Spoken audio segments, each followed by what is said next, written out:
Welcome to Voices of Women. I'm Chris Stanis, your host, and I'm also the founder of Women of Wisdom Foundation. We've been around since 1993, putting on some fabulous conferences in Seattle, Washington. And this year, our 29th annual WOW conference is going to be virtual for the very first time. Our theme is Celebrating Spirit of Women, United We Are One. You could read all about the conference at womenofwisdom.org. And so today I'm interviewing one of our workshop presenters, Crystal Byrd Farmer. And I'm so excited to have her to be part of our conference this year. She is a North Carolina native, active in co-housing and polyamorous communities. She's an engineer turned educator. She speaks and writes about ways communities can be more welcoming to people of all kinds of backgrounds. Crystal is the website editor for Black and Poly, an organization promoting healthy polyamorous relationships for people of color. She also serves as a board member with the Foundation for Intentional Communities. Her book, which is coming out soon, I believe, is it out, Crystal? It's already out. Oh, good, it's out. Good, you can find it. The Token, Common Sense Ideas for Increasing Diversity in Your Organization. And Crystal is passionate about encouraging people to change their perspective on diversity, relationships, and the world. Okay. Crystal will be giving a workshop at Women of Wisdom on Friday afternoon, and it's based on her book topic, The Token, Common Sense Ideas for Increasing Diversity. And we're very excited to have Crystal at the conference this year. So welcome, Crystal. Thanks for having me. So tell us a little bit about yourself. What did growing up as a Black woman in a lower income neighborhood teach you about navigating the world of middle white class people? Yeah, so I grew up in North Carolina and my family was low income up until middle school. All my classmates, all my teachers, everybody I interacted with was Black. So, going to middle school kind of changed my perspective about what the world was and my place in the world. I started realizing that my identity meant something, and in a lot of cases, it meant something negative. I was poor. I wasn't going to make it out.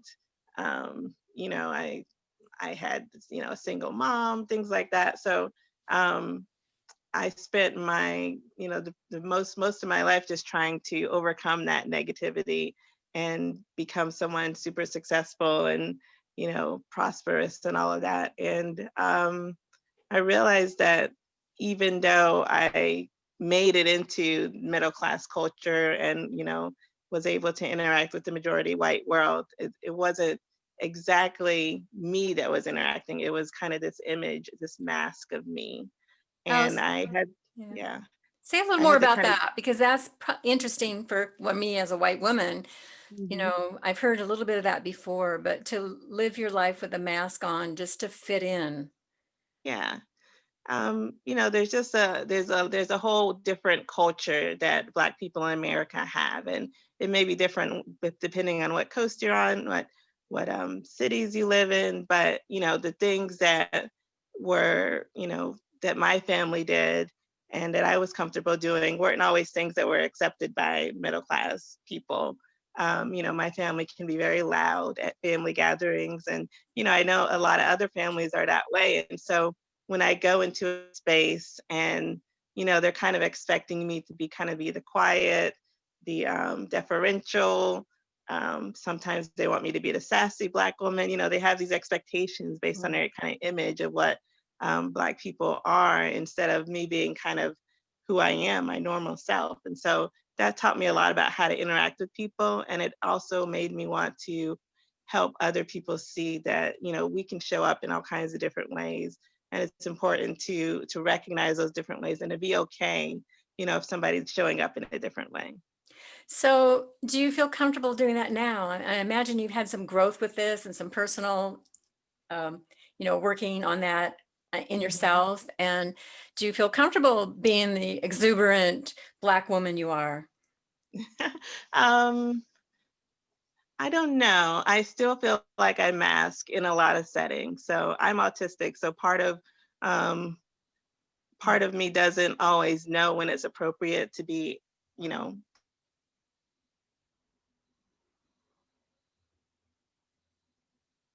versus being like this kind of like person who fits just kind of test the waters and see, how people are going to respond to Mm. me. Hmm. And it's getting more and more like, I'm finding my communities, I'm finding people that I can be myself with, that accept me as I am. And that's really the best thing, is just finding those people that I can be myself around. Yeah, it's so important. I mean, we all go through this, but there's a particular, I mean, it's different from people of color, that because you're growing up in this systemic racism in our country, and Mhm. so I can't compare what I go through of how I adapt when I go to groups to what you go through. Yeah, yeah, there's definitely going to be challenges that white people face, in the exact same way of how they show up in different communities. It is a little different, depending on where you come from. Right. So we're going to talk about, and you've already mentioned about being autistic, how that impacts you, because then you have another challenge, in your life Mhm. to overcome. What has that been like?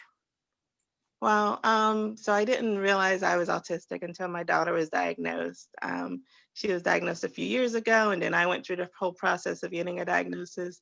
It helped me to understand the way that I interact with people, in that sometimes I'll say things or do things, and I get a reaction where people are confused or they're surprised. And, I always thought it was just, they were the ones who were wrong about whatever I was doing, but realizing that my behavior was just kind of like out of step with Mm. the expected behavior, so there's always these expected things that people do. And so understanding that helped me to be more communicative and say, hey, this is what I'm seeing, this is what I'm doing, this is why I'm doing it.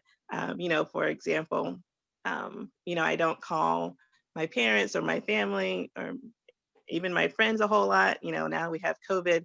It's something, it's not natural for me to kind of like reach out and say, hi, how are you doing? The text, random things.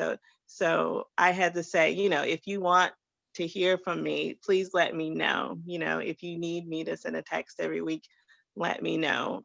Because that's just something that's not going to pop in my mind. It's not something that I value. I love my family, I love my friends, but I can love them without sending texts every day or every week.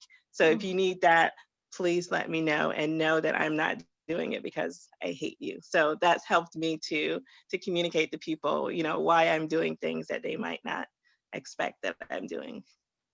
Yeah, that's great to communicate that. I mean, we all in a way need to. I don't always call people either, and yeah, we all have our own things that we deal with, and how we deal with our Mhm. families and all that, Yeah, yeah, and to definitely. communicate. So it's great that you've created your boundaries in a way, and you've let them know what you need from them. If you need to hear from Mhm. me, call me. um, so moving on, because it's something that in your workshop about advice you give an organizer, such as Women of Wisdom, and want to make their communities more diverse. I'm sure there's a lot there of, of advice, and and just speaking as an organizer, we've done a lot over the years, but finding what Mhm. works is not always easy. Yeah, definitely. So the purpose of the workshop and going off of the book is to help people think about ways that people might show up to their communities, and ways that you can help them feel more included and more welcome. So it kind of goes through talking about what identity means, what different types of identities there are. So, we've talked about race, disability, there's people on the LGBTQ, spectrum, I guess. So first of all, it's important to understand what these different identities mean, and to put it in the context of white supremacy, and understanding that our culture has not always valued non-white voices. So putting that in perspective, and understanding that we as people, we make judgments, we make assumptions about different people, and that's not because we're bad people, it's just because that's how our brain has kind of been raised, and that's kind of what we're doing on the default. So bringing that to awareness is something that I do a little bit of work in with the workshop in the book. Um, but then once you get to that step, you kind of have to realize, how am I interacting with people in my community? How do I what do I do at meetings, and how am I presenting our organization? And does that feel inclusive to people, or does it feel exclusive to people? And that's when you can get into really specific examples of how an organization looks and what you do, the type of things that you do. So one example is that I live in the South, and in the South at a lot of meetings, people get really huggy. They'll say, "Hey, how you doing?" They may meet you for the first time and they want to hug. Well, not everybody wants hugs. So if you're doing that, on default, I even had somebody say, "Oh, I don't do handshakes," and they like forced me to give them a hug. And I was like, "Okay, I like hugs, but I don't know about that." So, so just realizing that some people have different expectations when they come to a meeting, and just respecting that and recognizing that, they still want to show up. I just may have to adjust a little bit of what we do. Those are things that you can do as an organization to kind of help be more inclusive. And so that's kind of what the book goes through. It has a lot of examples. And in the workshop, I really hope to be able to talk to people kind of about their specific circumstances and give them some good feedback.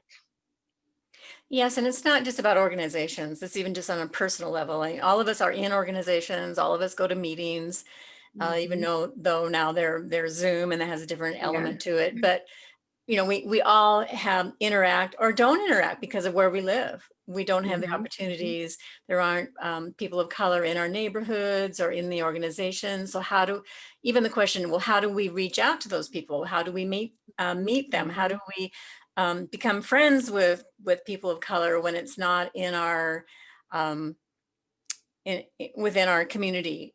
So I know a lot of people have those questions of because a lot of people want to do something and work towards eliminating the white supremacy, work towards Black Lives Matter and all that. And it seems very overwhelming. And what can Mhm. I Mhm. do? And I think right now, I know after what happened this spring, a lot of it was people were educating themselves. And I think that's one of the main things: is educate yourself, learn your own biases, learn those Mhm. voices in your head. Like, where did that come from? Mhm. A lot of their voices come in our head and go, well, I don't believe that way. Where's that voice Yeah, coming from? yeah, exactly. Yeah, it's important to kind of analyze that, because you grow up with so much around you, and Mhm. until you've really looked at your past and the way that the people around you were thinking, then you don't always know that you might have some biases in you. Yeah, there's some excellent books out there that help you go through, well, the writing exercises or just questions to Mhm. ask Mhm. yourself. Hey, have you ever done this, or have you ever thought this? And and Mhm. then you realize the impact. I know there's a lot of talk of, well, I didn't intend to mean that to that person. Mhm. And yet, Mhm. well, intention, you may not have intended, but it had this impact. Right. So Right. how are your words impacting others? And to really look at language Mhm. and Mhm. yeah, just getting the communication skills. Yeah, and practicing it. Practice, yes. Um, yeah, definitely. Yes. um so white supremacy, how does that play in? I mean, how does that impact us to in wanting to create diverse and inclusive communities? We still have this white supremacy, um I don't know the word I want, in our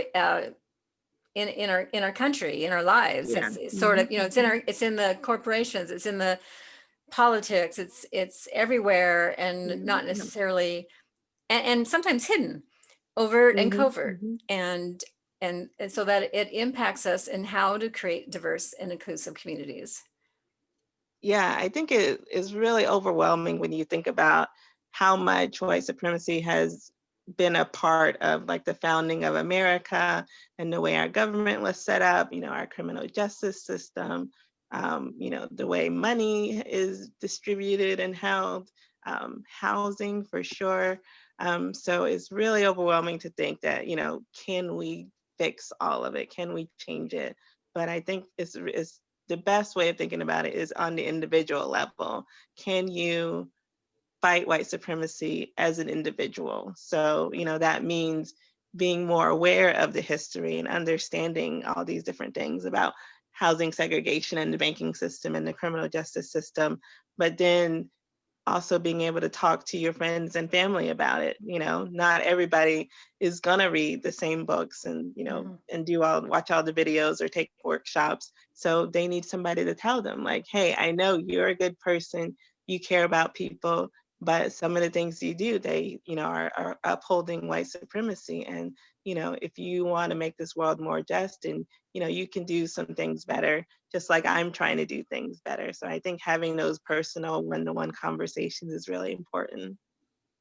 Yes, and to speak up when you see something or hear something, even if Mhm. it wasn't their intention, to point out, that's a racist kind of statement. And Mhm. do you Mhm. realize that this is how that comes across? And that's part of the education that we can help each other, because a lot of times we Mhm. don't know. Um, we're just going through life blurting Yeah. things out, and we don't realize, like, well, that's look at it from a perspective of a Black person or any person Mhm. of color. And Mhm. to be more conscious and more aware of that. So one of the questions I know that people are really working on is how to be an effective through creating authentic relationships, how to be an effective ally Mhm. um, towards working towards this activism and helping, working towards eradicating white supremacy, eradicating racism.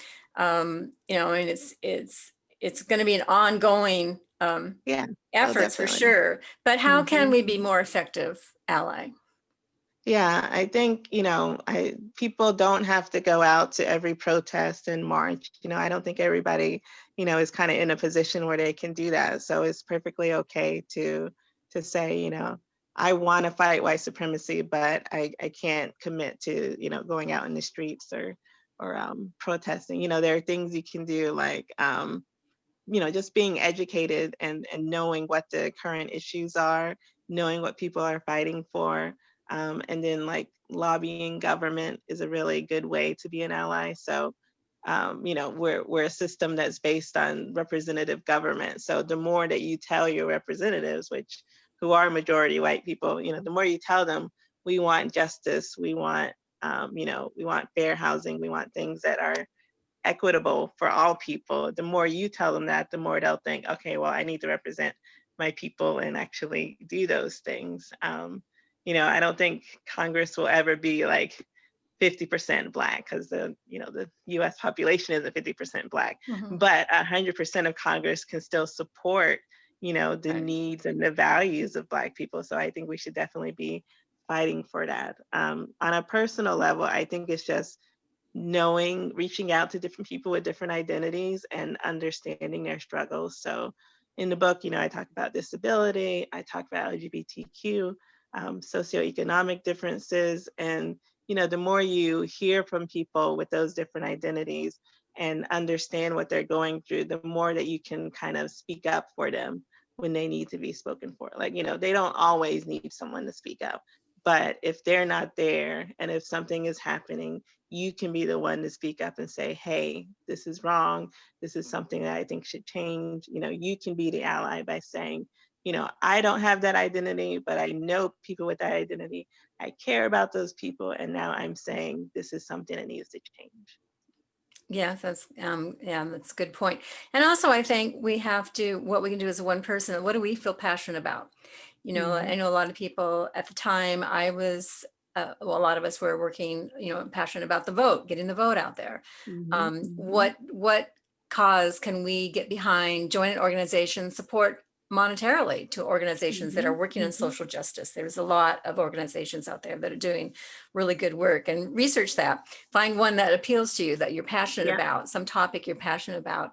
And so it's like, yeah, we we can't solve it all. It's overwhelming, but we can do what we can do, and look at what it is that you can do that puts, just one step forward. All of Mm-hmm. us do Mm-hmm. one step forward on becoming allies and working towards this, knowing that all this is possible too, knowing that we can move forward and um, overcome this white supremacy and the social injustices that have happened, and just having hope in that. Yeah, I think hope is a really good thing. I think we can definitely make progress. It's not going to be perfect by the end of our lifetimes, but we can always keep moving forward. So I want to ask you, and I love this term, this question you gave me, do you consider yourself a social justice warrior? Now, I love it that you're a warrior, and you must, since you asked it, you must be a social justice warrior. And maybe that's what we need. We all need to take on our warriorship. Well, actually, so when I thought about that question, I thought, no, I'm not a social justice warrior, because my image of social justice warriors are people who are on the internet and they're always talking about these issues. They're always bringing them up. They're always advocating for people. But, I'm not, most of the time I'm just living my life. I'm a teacher. I wrote this book. I do consulting, but I don't consider myself someone who's always fighting. I take a lot of breaks. Well, I don't know that a warrior always has to be fighting. You can be a warrior just by being you. That's kind of how I was taking it. Like, the work you do is, working towards social justice, and in your own right, being a warrior. Yeah. I know that term I is like kind that. of very, in a way, patriarchic of, warrior, that's, wars and, Yeah. fighting, that whole image. But there's another kind of fierceness about, for women of being, Yeah. of being that. Well, one Yes, thing I want to ask, definitely fair. one thing I want to ask you about is our theme, celebrating spirit of woman, united we are one. How will you and your workshop contribute to that theme? Well, I think talking about differences often kind of brings out the fact that we are all humans and that we all kind of share this one humanity. So I think, while we're understanding how to be more just and how to be more fair and respect everybody, we're touching kind of into that shared spirit that we have of, we're all humans, we all have the same desire. So even if I don't know a person, and even if they come from a completely different culture, I know that we have this basic humanity that we all want, good things to happen, and then we're all kind of working toward the same thing. Yeah, well, I know you will contribute a lot to the conference, and really looking forward to have you. I forgot to mention that you are also part of our community panel, Mhm. talking about intentional communities, recreating community, and that's one area you work in community. So I'd love for you to share a little bit about that. Um, our top it's about co-creating and reinventing community, but and sharing our resources. Yeah, so I am part of an effort to create a co-housing community in Charlotte, which has been going on for several years now. So I've been a part of the intentional communities movement for about 5 years, just learning how to create communities, what obstacles a lot of communities face, and then kind of helping people in individual community, helping individual people find the communities they want to be a part of. So that's, I joined the board of the Foundation for Intentional Communities earlier this year. Um, so I'm excited to help them continue that work. It's a lot about connecting people together. Somebody may have a vision, but they don't know, where to get land. They don't know where to get money. They don't have other people who kind of have that vision. So it's all about connecting people, getting people in the right place. And then you have to go kind of through the, some of the struggles that come with housing in this country, buying land, getting mortgages and all of that stuff. And really, I think the best thing about community is that once you get all of that done, you have people who kind of have the same values and the same dreams, and you get to be with them and kind of, build your life together. So I'm really excited to help people continue to do that. Yes, and I think people are looking for that more and more, especially people maybe in Mhm. retirement age of you end up being alone. You don't want to live alone. You don't want to go to a retirement home. You don't want to go to a nursing home. And so to Mhm. find those Mhm. places that, where you could live with other people, shared housing or whatever it is, and looking at, I think a lot of people are going to be looking for that. Yeah, definitely. So what would you like our listeners to walk away with from our talk today? What last message do you have for them? I would say that like we talked about, social justice is kind of a one step at a time thing. You don't have to take off a big chunk, but as long as you're kind of educating yourself and trying to understand and doing work, it can be in your daily lives. It doesn't have to be a big grand gesture. As long as you're doing the work a little bit at a time, then you're good. Great. Well, thanks for being on the show today, Crystal. Thank you. And we look forward to seeing you in March. You can visit Crystal's website at www.crystalbyrd.com. And be sure to check out the Woman of Wisdom website to see all the offerings we have for the conference March 11th through the 14th at womanofwisdom.org. So, and also you don't have to attend the whole weekend. You can go, if you don't have the time for the whole weekend, you can go Friday or Saturday or Sunday. There's individual day pricing. There's also specials for seniors, for young women, for teens, and an early bird special through January 18th. So thanks everybody. And I'll be back again interviewing more WOW presenters soon.